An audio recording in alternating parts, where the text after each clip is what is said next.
بسم اللہ الرحمن الرحیم۔ اللہم صلی علی محمد وعلی آل محمد وآلہ واصحابہ وآل بیتہ وبارک وسلم وصلوا علیہ۔ ناظرین کرام السلام علیکم۔ جیسا کہ آپ جانتے ہیں کہ میں آج کل سیرت النبی صلی اللہ علیہ وآلہ وسلم پر حضرت محمد صلی اللہ علیہ وسلم کی حالات زندگی کے متعلق ویڈیوز ڈال رہا ہوں۔ آپ اس کو واچ کریں اور اس کے تمام قصے دیکھیے گا۔ I request you۔ انشاءاللہ آپ کی معلومات میں کافی اضافہ ہوگا۔ آج آپ کے سامنے نیکسٹ ویڈیو قسط حاضر ہے۔ اس قسط کے اندر میں حضرت عبد المطلب کا ایک اور واقعہ آپ کے سامنے پیش کروں گا، جس کا تعلق قرآن پاک کی سورہ الفیل کے ساتھ ہے، جس میں ابراہہ کا ذکر کیا گیا ہے۔ پچھلی قسط میں بھی میں نے آپ کو ایک واقعہ اپلوڈ کیا تھا۔ امید ہے کہ آپ کو اچھا لگا ہوگا۔ اب آپ اس واقعے کی تفصیل سنیں ذرا۔ تو چلتے ہیں ویڈیو کی طرف۔ دوسرا واقعہ حضرت عبد المطلب کے زمانے میں ابراہہ کا حملہ سے متعلق ہے۔ ابراہہ یمن کا حکمران تھا، مغرور، سرکش حکمرانوں کی طرح اسے بھی ذاتی نمائش کا خیال آیا۔ وہ چاہتا تھا کہ لوگ اسی کے گرد گھومیں اور صبح و شام اسی کا طواف کیا کریں، اسی کی تعریفیں کریں۔ کسی کو اس کی ذات میں دلچسپی لینے اور دل میں اس کی عقیدت بسانے کے سوا اور کوئی کام نہ ہو۔ وہ سوچنے لگا کہ لوگ مکے میں فقط ایک کعبے کی زیارت کے لیے ہزاروں کی تعداد میں جاتے ہیں۔ ان کا جوش و خروش، حیرت انگیز جذبہ، عقیدت سے لبریز ولولہ اور والہانہ پن بڑا دیدنی ہوتا ہے۔ حالانکہ وہ تو ایک کچا کوٹھا ہے، اس پر کالا غلاف چڑھا ہوا ہے، اس میں آرائش و زیبائش نام کی کوئی چیز ہی نہیں۔ اگر میں اپنے ملک یمن میں انتہائی خوبصورت، دیدہ زیب اور ایک بہترین محل بنا لوں اور پھر اہل عرب کو دعوت دوں کہ کعبے کے بجائے وہ اس کی زیارت اور حج کے لیے آئیں، تو مجھے یقین ہے کہ وہ اس سادہ عمارت کے بجائے میرے محل کی زیارت کو ترجیح دیں گے اور دل و جان سے اس کا حج ادا کرنے کے لیے آنے لگ جائیں گے۔ چنانچہ اس خام خیالی کو عملہ جامہ پہنانے کا اس نے ارادہ کر لیا۔ ماہر ترین کاریگر، صاحب ہنر، فنکار اور مانے ہوئے معمار کام پر لگا دیا۔ انجینئر اور تمام انتظام کاروں کو حکم دیا کہ وہ اپنی تمام فنی صلاحیتیں بروئے کار لائیں اور ایسا محل تیار کریں جو کسی نے نہ دیکھا ہو اور نہ سنا ہو۔ جو بھی اس کا نظارہ کرے وہ دنگ رہ جائے۔ چنانچہ تعمیر کا سلسلہ شروع ہو گیا۔ کام میں تیزی پیدا کرنے کے لیے مزدوروں کو حکم دیا گیا کہ سورج نکلنے سے پہلے محل وقوع پر پہنچ جایا کرے، جو دیر کرے گا اس کا ہاتھ کاٹ دیا جائے گا۔ چنانچہ دہشت کی فضا قائم کرنے کے لیے اس ظالمانہ حکم پر فوراً عمل کیا گیا۔ ملکہ بلقیس کے محل کے کھنڈرات قریبی تھے، وہاں سے منقش پتھر منگوائے گئے، سنگ مرمر، سنگ یشب، یاقوت، زر و جواہر، چاندی، آبنوس اور تعمیر و آرائش میں کام آنے والی تمام اشیاء اور دیگر خام مال کے ڈھیر لگا دیے گئے۔ معماروں نے اپنے فن کے خوب جوہر دکھائے، یہاں تک کہ ایک نہایت ہی عالیشان، شفاف اور روشن محل تیار ہو گیا۔ جب ابراہہ نے اس کا جائزہ لیا تو اسے مقصد کے عین مطابق پایا۔ اسے یقین ہو گیا کہ اب عرب اس کی زیارت کے لیے ضرور آئیں گے۔ اس نے ہر پہلو پر غور کر کے فیصلہ کیا کہ اتنے حسین و جمیل اور آراستہ و پیراستہ محل کے حج کی دعوت دینے میں کوئی حرج نہیں۔ عربوں کا فرض بنتا ہے کہ عمارت کعبہ کو بھول جائیں اور اس محل کو ترجیح دیں اور اس کو اپنا قبلہ مقصود بنا لیں۔ اس نے عرب کے طول و عرض میں اعلان کرا دیا کہ حج اور زیارت کے لیے ایک بہتر عمارت تعمیر کر لی گئی ہے، اس لیے آئندہ زائرین ادھر کا رخ کیا کریں اور حج کرنے کے لیے مکے نہ جائیں۔ عربوں کے اندر اس اعلان سے بڑا اشتعال پیدا ہوا۔ بنو کنانہ کے ایک شخص کو اتنا غصہ آیا کہ اس نے ابراہہ کو سبق سکھانے کی ٹھان لی۔ وہ یمن گیا اور موقع پا کر وہاں غلاظت و گندگی بکھیر دی اور ہر طرف تعفن پھیلا دیا، اشیاء کو درہم برہم کر دیا۔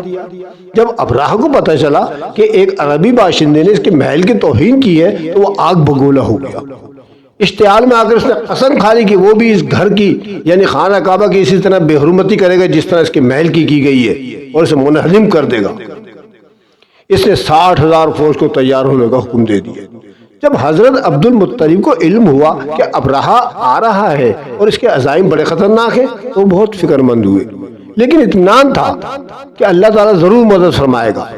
ابراہہ نے مکہ مکرمہ کے قریب پہنچ کر اپنے فوجیوں کو کھلی تباہی کا حکم دے دیا۔ وہ گئے اور گرد و نواح سے جانور پکڑ کر لے آئے۔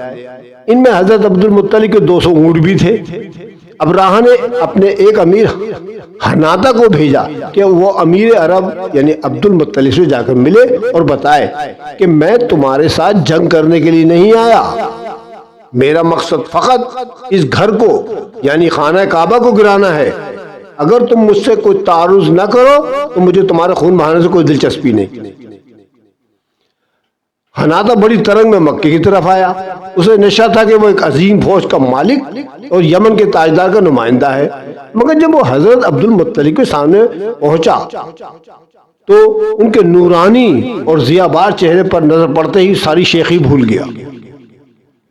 اس کے اوپر کپ کپی طاری ہو گئی، زبان لڑکھڑا گئی اور روب حسن سے بے ہوش ہو گیا، گویا اس پر نزع کا عالم طاری ہو گیا اور ایسی آوازیں نکالنے لگا جیسے آواز ذبح کے بعد بیل نکالتا ہے۔ جب حواس ٹھکانے آئے تو عبد المطلب کے سامنے سجدے میں گر گیا اور کہا میں گواہی دیتا ہوں کہ آپ واقعی قریش کے سردار ہیں۔ جب اچھی طرح سنبھل گیا تو پیغام دیا کہ شاہ یمن نے بھیجا ہے کہ ہم جنگ کے لیے نہیں آئے، فقط کعبے کو گرانا چاہتے ہیں اور آپ مجھ سے آ کر ملے۔ حضرت عبد المطلب جو تھے بے تکلف ہو کر ابراہہ کے سامنے پہنچ گئے۔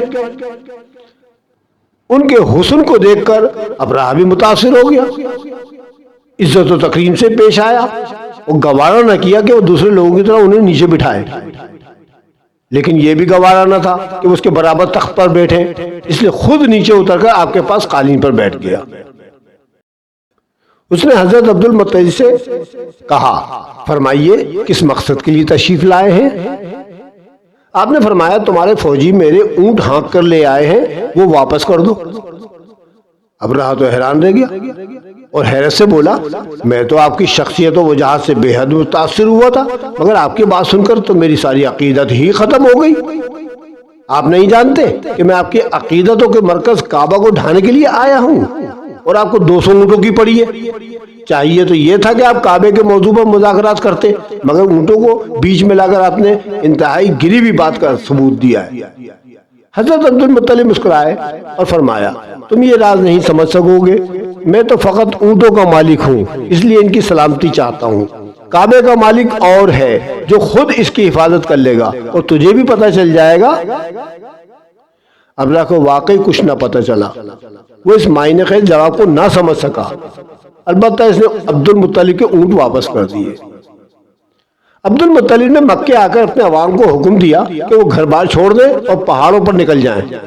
آپ نے پہاڑ پر پہنچ کر یہ دعا کی اے اللہ، ہر بندہ اپنے گھر بار کی حفاظت کرتا ہے، تو بھی اپنے گھر بار کی حفاظت کر، کل تیری قوت و طاقت پر ان کی قوت و صلیب ہرگز غالب نہ آئے۔ صلیب کے پجاریوں اور ماننے والوں پر آج اپنے بندوں کی مدد فرما۔ پس آپ کی پیشانی پر نور محمدی کا دائرہ چاند کی طرح گھوما، اس میں زبردست روشنی پیدا ہوئی جو پھیلتی ہی چلی گئی یہاں تک کہ کعبۃ اللہ کے نزدیک پہنچ گئی۔ حضرت عبد المطلب نے جب یہ نورانی منظر دیکھا تو فرمایا یا معاشر عرب، خوش ہو جاؤ، تمہاری دعا قبول ہو گئی۔ اس وقت نور مبارک کی چمک اس بات کی علامت ہے کہ کامیابی و خوشی تمہارے نصیب ہوگی اور تمہارا دشمن ذلیل اور ہلاک ہوگا۔ دوسرے روز ابراہہ نے ہاتھیوں کی صفیں درست کری، سب سے بڑے سفید ہاتھی کو آگے کھڑا کیا اور سپاہیوں کو حکم دیا کہ آگے بڑھیں، مگر ہاتھیوں نے آگے بڑھنے سے انکار کر دیا۔ انہوں نے سر پر زور زور سے آکس مارا، مگر اس کا کوئی اثر نہ ہوا۔ پیٹ میں لوہے کا کیل چبو چبو کر مارا اور اس کو لہو لہان کر دیا، مگر ہاتھی اسی طرح اڑا رہا۔ انہوں نے اس کا رخ دوسری طرف کیا تو چل پڑا، مگر جو ہی کعبے کی طرف موڑتے وہ پھر رک جاتا۔ اب یہی صورت بن گئی کہ اگر اسے یمن، شام یا مشرق کی طرف موڑتے تھے تو چل پڑتا تھا، اور جب کعبے کی طرف رخ کرتے تو رک جاتا تھا۔ ان لوگوں کی سمجھ میں کچھ نہیں آیا کہ کیا چکر ہے۔ حضرت عبد المطلب، مسعود ثقفی اور عمرو پہاڑ پر کھڑے یہ حیرت انگیز منظر دیکھ رہے تھے۔ اچانک عمرو نے حضرت عبد المطلب کی توجہ ایک جانب مبذول کرائی۔ ذرا دیکھیں تو صحیح، کچھ دکھائی دے رہا ہے آپ کو؟ عبد المطلب نے کہا ہاں ہاں، میں پرندوں کی ڈاریں دیکھ رہا ہوں جو سمندر کی طرف سے آ رہی ہیں۔ ان کے رنگ زرد، سر کالے اور پاؤں اور چونچے سرخ ہیں۔ یہ قامت میں کبوتر سے چھوٹے ہیں۔ یہ کون سے پرندے؟ وہ جو پرندے آئے، ہر پرندے کے پاس مزور کے دانے کے برابر 3 کنکریاں تھیں۔ ایک کنکری ان کی چونچ میں اور 2 کنکریاں ان کی پنجوں میں دبی ہوئی تھی۔ یہ خدائی لشکر ٹڈی دل اور شہد کی مکھیوں کی طرح ابرہہ کے لشکر پر چھا گیا اور اسے ہر طرف سے گھیر لیا۔ پھر اس نے لشکر پر کنکری کی بارش کر دی، جسے وہ لگی جسم کو چھیدتی ہوئی نیچے تک چلی گئی۔ طاقتور جسموں کو چھلنی کر دیا، گوشت پوشت اڑا دیا، اور وہ اس طرح ریزہ ریزہ ہو گئے جیسے چبایا ہوا بھوسا ہوتا ہے۔ قرآن پاک میں سورہ فیل اسی سے متعلق ہے۔ اس کا ترجمہ میں آپ کے سامنے پیش کر رہا ہوں۔ بسم اللہ الرحمن الرحیم۔ کیا تم نے نہیں دیکھا کہ ہم نے ہاتھی والوں کے ساتھ کیا کیا؟ کیا ان کی تدبیر ضائع نہیں کر دی؟ ان پر پرندوں کے جھنڈ بھیجے جو ان پر پکی ہوئی مٹی کی کنکر برساتے تھے، اور پھر ان کو ایسا کر دیا جیسے کھایا ہوا بھوسا۔ اپنے لشکر کی یہ حالت دیکھ کر ابرہہ بھی بھاگ اٹھا، لیکن ہر منزل پر وہ ٹوٹتا بکھرتا رہا، حتیٰ کہ جب اپنے گھر پہنچا تو اس کا سینہ پھٹ گیا اور دل باہر آ گیا۔ اس طرح اس نے اپنی آنکھوں سے اس عذاب کا منظر دیکھ لیا جس میں وہ اور اس کا لشکر مبتلا ہوا تھا۔ تو جناب یہ تھا حضرت عبد المطلب کے زمانے میں جو واقعہ پیش آیا تھا، جس کا ذکر سورہ فیل میں موجود ہے، وہ میں نے آپ کو بتا دیا۔ امید ہے کہ آپ کی معلومات میں اضافہ ہوا ہوگا۔ میں آپ کو ایسی معلومات دیتا ہوں جو آپ نے شاید ہی سنی ہو، اور مجھے امید ہے کہ آپ یہ جو سن کر آپ کو بہت ہی اچھا لگے گا کہ ہماری اسلامی معلومات میں اتنا اضافہ ہو رہا ہے۔ بس یہی ہمارا مقصد ہے کہ ہم آپ کو انفارمیشن دیتے رہے، انفارمیٹیو ویڈیوز بناتے رہے، اپنے پیارے نبی حضرت محمد مصطفیٰ صلی اللہ علیہ وسلم کے متعلق جتنے بھی ہم کو حالات پتہ ہیں، ہم نے کتابوں سے دیکھے ہیں، ہم ان کو آپ کے سامنے پیش کر دیا کرتے ہیں۔ آپ بھی ان کو سنیں اور سبق حاصل کریں۔ انشاءاللہ اگلی ویڈیو میں حضرت عبد المطلب کا ایک اور واقعہ جو بڑا مشہور ہے وہ میں آپ کے سامنے پیش کروں گا، جس میں حضرت عبداللہ جو آپ محمد صلی اللہ علیہ وسلم کے والد صاحب ہیں ان کا بھی ذکر آئے گا۔ ٹھیک ہے، امید ہے کہ وہ بھی آپ کو بہت اچھا لگے گا۔ درود شریف پڑھ لیتے ہیں۔ اللہم صلی علی محمد وعلی آل محمد وآلہ واصحابہ وآل بیتہ وبارک وسلم وصلوا علیہ۔ انشاءاللہ اگلی ویڈیو میں پھر آپ سے ملاقات ہوگی۔ والسلام، رفعت سمیع خان۔